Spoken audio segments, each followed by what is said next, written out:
आज की वीडियो पठानों के नाम। अस्सलाम वालेकुम व्यूअर्स, उम्मीद करता हूँ आप सब खैरियत से होंगे। दोस्तों, आज की वीडियो में मैं आपको पठानों के बारे में बताऊँगा।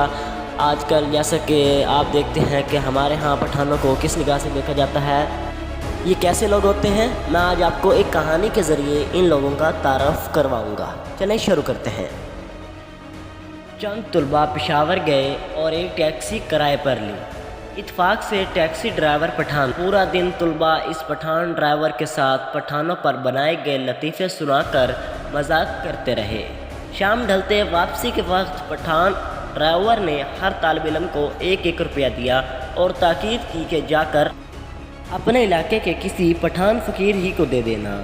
तलबा अपने शहर गए, मगर उनके पास वो रवैया आज तक मौजूद है, क्योंकि उनको कभी कोई पठान फ़कीर नहीं मिला।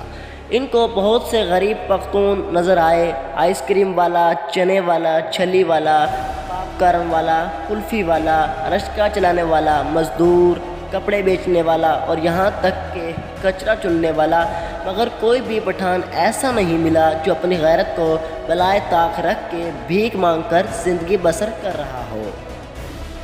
हदीस मुबारक है कि मोमिन वो है जिसके हाथ और ज़बान से दूसरे महफूज रहें। पठान क्या है?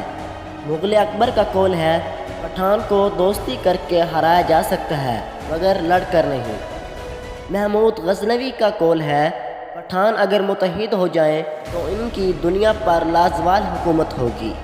सिकंदर आज़म का कौल है, जंग में उतर जाने के बाद पठान को रोकना शेर के मुंह में हाथ डालने जैसा है। तो व्यूवर्स, उम्मीद करता हूँ आज की वीडियो आपको पसंद आई होगी। तो मज़ीद ऐसी वीडियोस देखने के लिए आप मेरे चैनल को सब्सक्राइब करें और मेरे हर आने वाली वीडियो देखें। इंशाल्लाह आपको बहुत अच्छी लगेगी। अल्लाह हाफिज़।